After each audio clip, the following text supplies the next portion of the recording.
Calcium കുറവുള്ളവർ ഭക്ഷണത്തിൽ ഉൾപ്പെടുത്തേണ്ടത്: മുട്ട, തൈര്, പാൽ, ഇറച്ചി. തൈര്. ഉറക്കത്തിൽ മരണം സംഭവിക്കാൻ സാധ്യതയുള്ള രോഗം: ഹൃദ്രോഗം, ഷുഗർ, രക്തസമ്മർദ്ദം, ക്യാൻസർ. ഹൃദ്രോഗം. അമിതമായാൽ മരണം സംഭവിക്കാൻ സാധ്യതയുള്ള സുഗന്ധവ്യഞ്ജനം: കറുവപ്പട്ട, ഏല, ജാതിക്ക, മഞ്ഞൾ. ജാതിക്ക. ഏത് പാത്രത്തിൽ പാചകം ചെയ്യുന്നതാണ് ആരോഗ്യത്തിന് നല്ലത്? ചെമ്പ്, മൺപാത്രം, സ്റ്റീൽ, അലൂമിനിയം. മൺപാത്രം. ക്യാൻസർ സാധ്യത ഇല്ലാതാക്കുന്ന അടുക്കളയിലെ വസ്തു: ജീരകം, ഉലുവ, മഞ്ഞൾ, കടുക്. മഞ്ഞൾ. കാൽസ്യം കൂടുതലുള്ള മത്സ്യം: ആവോലി, മത്തി, അയക്കൂറ, മുള്ളൻ. മുള്ളൻ.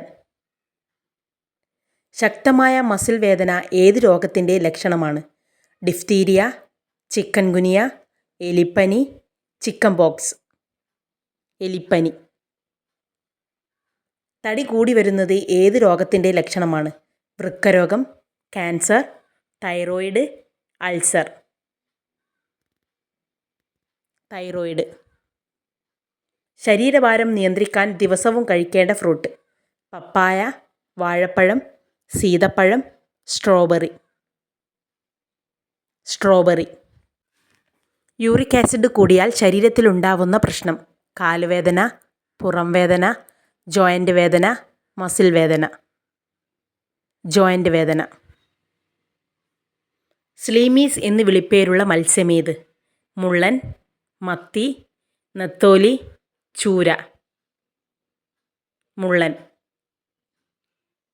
തടി കൂടാൻ ആഗ്രഹിക്കുന്നവർ കഴിക്കേണ്ടത്: എള്ള്, ഏലക്ക, ജീരകം, ഉലുവ. എള്ള്. ഉയർന്ന രക്തസമ്മർദ്ദമുള്ളവർക്ക് വരാൻ സാധ്യതയുള്ള രോഗം: sinus, stroke, cancer, heart block. Stroke. Sugar ഉള്ളവർ കഴിക്കാൻ പാടില്ലാത്ത ഫ്രൂട്ട്സ്: മാമ്പഴം, പൈനാപ്പിൾ, പേരക്ക, പപ്പാഴ. മാമ്പഴം. ഷുഗറിന് കാരണമാകുന്ന അരി: ബ്രൗൺ അരി, വെള്ളയരി, നേരിയരി, കറുത്ത അരി. വെള്ള അരി. അമിതമായി ടെൻഷൻ ഉള്ളവർക്ക് വരാൻ സാധ്യതയുള്ള രോഗം: തലവേദന, ഹൃദയാഘാതം, സ്ട്രോക്ക്, ഹാർട്ട് ബ്ലോക്ക്. സ്ട്രോക്ക്. ശ്വാസംമുട്ടൽ, കഫക്കെട്ട് മാറാൻ കുട്ടികൾക്ക് ദിവസവും കൊടുക്കേണ്ട മുട്ട: കാടമുട്ട, താറാമുട്ട, കോഴിമുട്ട, എമുമുട്ട. കാടമുട്ട. മത്തി കഴിക്കാൻ പാടില്ലാത്തത് ഏത് രോഗമുള്ളവർക്കാണ്?